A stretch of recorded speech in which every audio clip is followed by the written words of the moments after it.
So, as we know, Power Rangers has got a relatively new owner, but what about when it's not all sunshine and rainbows? What are the 5 reasons why Hasbro are actually a bad fit for Power Rangers? Number 5, quality control. You know, I had to start with this one. This is the single biggest complaint from pretty much everyone who comments about Power Rangers toys online. I've heard it in your messages, in my response to the community tab question.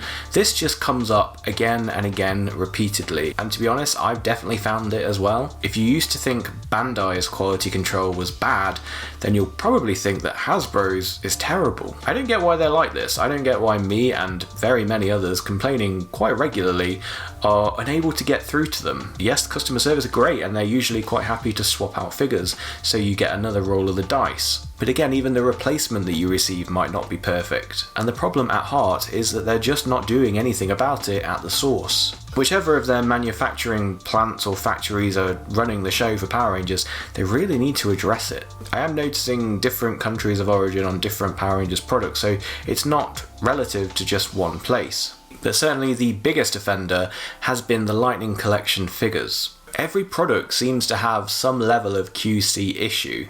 If in the past of Bandai, maybe 1 in every 10 had a defect, Hasbro's flipped that on its head and it almost seems like 9 in every 10 have some kind of problem. That might be a bit of an exaggeration, but that's kind of how it feels as a fan, and this is unsustainable.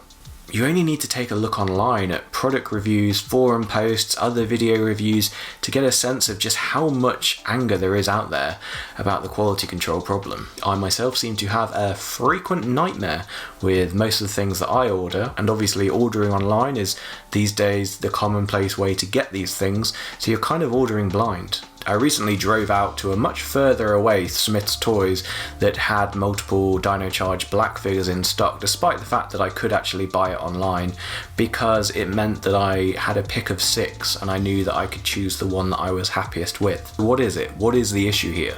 Well, that's kind of it. There's not one single problem. Paint can be sloppy, it can be over or under applied, and as we saw with Dino Thunder White, not even applied to the final product despite being pictured on the box renders. Decals are also an issue. I've seen Morpher coins pressed to the top left of the Morpher instead of where it should be in the center. Then you've got decals like the suit and boot patterns, which have been, I guess, stamped on or printed crooked or even missing. You just get the impression that they don't care.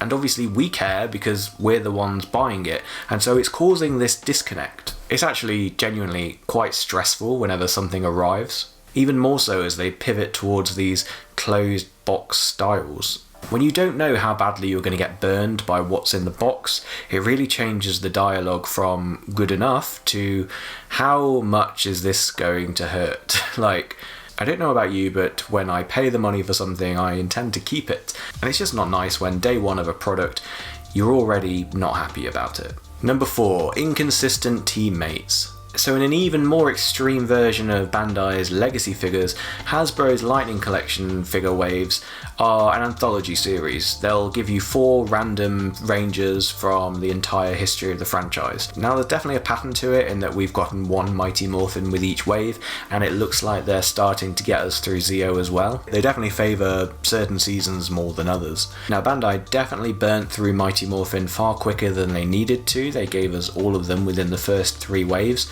whereas here we are at Hasbro's 6th wave and we still don't have them all yet. But the problem with expanding your anthology series across more time and different productions is that they don't match. In just over the year and a half that they've been going, figure molds and colours have been known to change. In the worst instances, it could work out that a complete team, which surely is the goal for Power Ranger collectors, don't even look right together. And that's of course assuming you even get the whole team in the first place. We've had 3 Dino Charge Rangers, all with slight differences. So Tyler's gloves got painted, Ivan and Chaser's didn't. Chaser's collar ring on his neck got painted, but Tyler's didn't. The Dinocom is different between Tyler and Chase. The bottom of Tyler's boots got painted, but Ivan's didn't. Chaser's you can't really tell because they're black anyway. Also, my accessories with Tyler are slightly different toned colours to the Chase ones. It's just very bizarre and quite unpredictable. Fortunately, they have still left the moulding there so you can fill it in yourselves. You've heard me say this before about Bandai's legacy figures. The 3 characters we've had from SBD all have different bodies, which is fine because it suits the show characters. However, Omega's arm shield emblem is a stencil painted thing, whereas Jack's was embossed and moulded on. What you're kind of left with is this impression that the earlier waves were actually treated with more care and attention than the subsequent more modern waves. Even considering the Mighty Morphin team, they gave us the whole Power Blaster with the Jason SDCC set last summer, and remember I was very impressed by Zack's Power Axe actually shifting modes with a moving piece. I wish when they'd gone on to sort out Billy's Power Lance mode, they'd given it the same level of thought and ingenuity, because what they actually did was give you a second version of it, basically a duplicate of the weapon, kind of like you would have gotten with the figure arts. What I would have preferred if they'd just printed the middle connector piece, and then you could have kept the power lancers that do convert into the power blaster and just had an extra component, more akin to like Kimberly having an arrow that you don't need for the combo, but the power bow still working in both forms. I definitely think they could have achieved the same thing with just an extender piece that connects and plugs in on both sides, but yeah, they went another way. So Billy ends up being the only Mighty Morphin Ranger who needs a non-Power Blaster combining weapon to use his weapon's secondary mode. You know? Also a brand new problem from Wave 6. Tommy, the Zeo Red Ranger, comes with his Star Saber, whereas Rocky, despite initially being pictured with his Tonfa weapons, didn't come with them. They got removed from the final product. So signature weapons, for some reason with Rocky's wave, were voted out, whereas now in Wave 6 they're a big deal again. I just don't understand what happened there, and I don't know how we're expected to get Rocky's Tonfas now. I can only assume, and this will suck, that they'll end up doing a Zeo box set at some point, prompting yet another rebuy. Of course, maybe they budgeted for the sword by not painting the butterfly joint shoulders of the red Zeo Ranger, despite having done it with the blue Zeo Ranger a few waves before. Again, yet another inconsistency between teammates. Number 3, forced line hybrids. So Hasbro are obviously a brand of many faces, and like any big business, they will naturally create synergy between their various brands. It is kind of fun, it's cool that they've got all these things that they can create links between. But it's also terrible when they relegate what would otherwise be regular looking products and force in a line hybrid to make them look odder. I'm talking, of course, primarily about the Gold and Silver Ranger Nerf Morpher. We were so pleased at the end of the Bandai era that we were finally going to get like 6 Ranger style morphers done properly. And the Beast Morpher's Morpher certainly lulled us into a false sense of security that everything was going to be great now. But yeah, that Gold and Silver Striker Nerf gun thing, awful. It's not even the right colour. And despite several of us hoping that maybe they would release a more realistic, more screen accurate version, yeah, never happened. And to be honest, the Season 2 Morpher wasn't much better. Despite being priced more like the Season 1 Morpher, this one was definitely missing some details and didn't actually look that similar to the on-screen version. Sorry to go off on a bit of a tangent there. Yeah, the Cheetah Beast Blaster Nerf gun was a good combo. That one made sense. It's probably because that one was Beast Morphers specific, and I imagine they had Nerf in mind when they designed it, whereas going the other way, kind of turning a Japanese Sentai toy into a Nerf gun, doesn't work. The only other thing I can think of at the moment is like the My Little Pony Pink Ranger. That's fine, that doesn't affect anyone's mainline collection, that's just something out on the periphery that you can either take it or leave it. What I don't like though is this idea that they're going to grossly transform things to the point where they're almost unrecognisable, just to shoehorn in that brand crossover. Number 2, unpredictable. So for most businesses, being unpredictable can probably be a good thing. But for Power Rangers fans, it's terrible. Say it with me now, we like consistency. We like to know what's coming. Hasbro have so far been so hard to gauge what's coming and when. They've also shown us inconsistency in the Collector's Lightning collection with regards to accessories and civilian heads. We've spoken about that already. But yeah, the civilian heads thing is also an issue.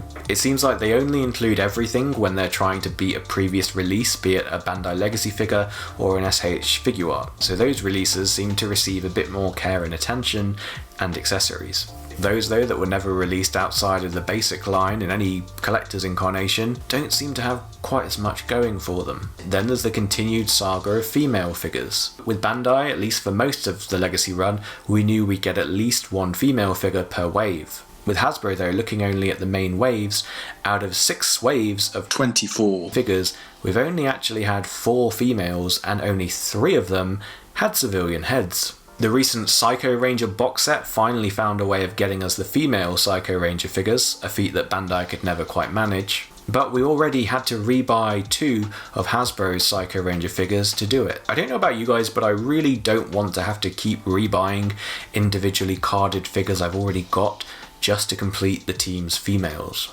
Or in fact, in the case of Rocky's Tonfas, the weapons. I think the excessive amount of double dipping at the moment is really starting to tick a lot of people off. Like, why did we have to rebuy Lord Zed just to get Rita Repulsa? I'm sure that double pack would have done just as well if instead of a husband, maybe they'd put in her brother Rita Revolto or even her father Master Vile. That would have fulfilled their fear of a female figure on her own not selling by bundling her with a male figure and someone that we hadn't had before. Then we've got Wave 6 Goldar. His sword's a bit fancier, but his wings are gone.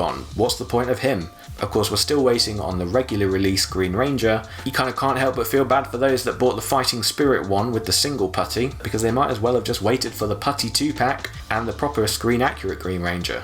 And I'm still glad I didn't buy the armoured Black Ranger, even though, yeah, I kind of would have preferred the Season 1 haircut to be with the individual release. Beast Morphers has been incredibly unpredictable, from the initial Zord releases, or lack thereof if you were in America, to figures, and them just being quite surprising and hitting whenever. Now, as you remember from way back when I reviewed the Beast Morphers Megazord and Ultrazord, here in the UK, at least for a while, we had no issue getting all 5 individually released Beast Morphers Zords. However, that was not the case in America. The release of the Beast Morphers Zords has just been a total debacle, mix-up, mess-up. Instead of bamboozling retailers with the double and triple converting Zord gimmick, they should have just made it all a single wave. That way they would have ensured much more even distribution. Given how dissatisfied people were with the pricing, they should have just taken the hit and lowered the price on red and gold Zords and just made them part of the same wave. The fact that parents out there were spending nearly $100 on 3 Zords that can't actually do anything with each other without the 2 Zords you can't get must have been very irritating. Now, the Amazon Ultra Zord box set was perfect, but it's a shame that we kind of went through this whole ordeal with people trying to get hold of the individually carded ones when in most areas of America that was just an impossibility. And then you've got random figures appearing in America but then not overseas, Steel being a great example. And thanks very much again to Willie J. Coe, the purveyor of my one, and why I was able to get one here in the UK despite it not getting a release. And number 1, budgeted. While Bandai were definitely happy to delve into a relatively high-end collector-focused line, Hasbro's take on one so far been far more plasticky. I don't know how much profit Bandai made from their legacy products. You'd hope they made a serious amount of bank off the legacy morpher given how nice it was, and that they actually released it at least 7 times, not even including the re-releases. So hopefully some people got their bonuses in there. Hasbro have so far shown us that the main line is concentrated on kids and the collector's line seems to be concentrated on technology and keeping costs down. This kind of sucks for adult collectors who were enjoying the thriving amount of premium feeling legacy items, but I actually also think it affects casual buyers and people new to the collection as well, because they'll gradually start to believe that Power Ranger products are always just cheaply made and cheap feeling. I don't think long term the psychology of that is going to endear many people to stick with the brand, but basically so far Hasbro haven't shown us any interest in creating items out of the same heavy die cast that Bandai would use on their legacy products or on their shinier, thicker plastic that they would use on their Zord releases. They just seem to have cheaper solutions. I think it's quite a risky approach. Obviously they're really great at the tech side, and what they've introduced already to like the Morphers, the Dragon Dagger, leaps and bounds ahead of what Bandai were able to do with their efforts. It's kind of like you want the internals of Hasbro and the externals of Bandai to create this kind of perfect product. But yeah, we'll have to see what happens here. There was also quite a hostility to the way the Beast Morphers individual Zords were released, unsurprisingly because the pricing was just so much more than what Bandai would charge you for a Megazord of their own. Now obviously the Zords of Beast Morphers are far more interesting, they have more modes, so they had to be sold and badged up in a different way. But you can't then deny people's anger that despite paying nearly as much as one whole Megazord for one whole Zord in the new era, the quality and the finish is a lot looser and the plastic is a lot cheaper feeling. I think that was probably just a few hits too many for those that were interested in getting started in the Deluxe Zord line. A little bonus reason for you, I don't normally do this, but like a 6 Ranger joining the team, here's one that I didn't have too much to say about. Kind of number 6, business sentiment. I think this is another thing that kind of worries me about Hasbro, in that I've only seen questionable fan input behind the scenes. What I mean by this is that Hasbro are obviously a powerhouse business interested in exploiting all the brand assets that Power Rangers is comprised of. What I don't see though, that I definitely saw from Bandai, were people that actually cared about it. What I see is a business driving the brand and a business making business decisions. Whereas with Bandai, for over 20 years, Power Rangers was their star player. That was kind of front and center of their efforts.